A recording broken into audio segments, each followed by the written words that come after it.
Good afternoon, everyone. I'm sorry, I still have a few bugs because I did my presentation on the PC and it's on a Mac. But basically, the story I want to tell you is that we have known about the danger of carbon dioxide to global temperature since 1896, 122 years ago, when Swedish scientist Svante Arrhenius realized that if we were to double CO2 concentration, temperature would increase significantly. It took more than 75 years to have climate change finally discussed at a UN conference, and another 20 years, in 1992, for us to get the first climate treaty. And normally I should have shown you this part after, but do you know what happened since 1992? And if you look at the chart, oops, that's going to be more, yeah? Since 1992, we basically double our cumulative greenhouse gas emission. So the amount of CO2 that we emitted over the last 26 years is equivalent to what humans emitted before. And that's global, it's not just for the US, it's global story.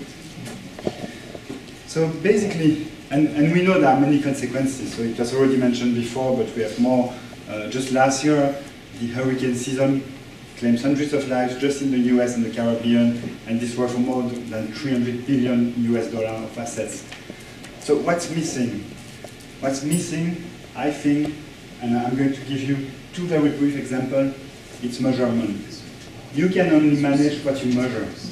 If you want to lose weight, you look at the calories you eat, calories that you burn when you exercise, and then you look at the result on your scale. If you want to improve your athletic performance, it's the same. You train, you look with your timer, how you improve. That's what's missing, and that's what we have been doing for the last 10 years. We have developed, and again, I'm sorry, it's really messy, a four-step approach that was already briefly introduced by Alberto. Thank you very much for explaining the work we did with you. So we start with calculation, measuring carbon emission, understanding what's your footprint. Then we come with recommendation. How can you reduce your carbon footprint? And then, for the best players in the class, so I would say probably about 25% of our clients, partners, we go even one step further and we provide carbon offsets to help them become carbon neutral.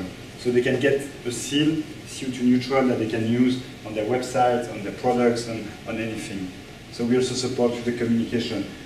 So as I explained, that's one example of the project which is supported partly by Ace Natural. And that's another example of a client, it's Le Pain Quotidien, LPQ. They're also carbon neutral working with us.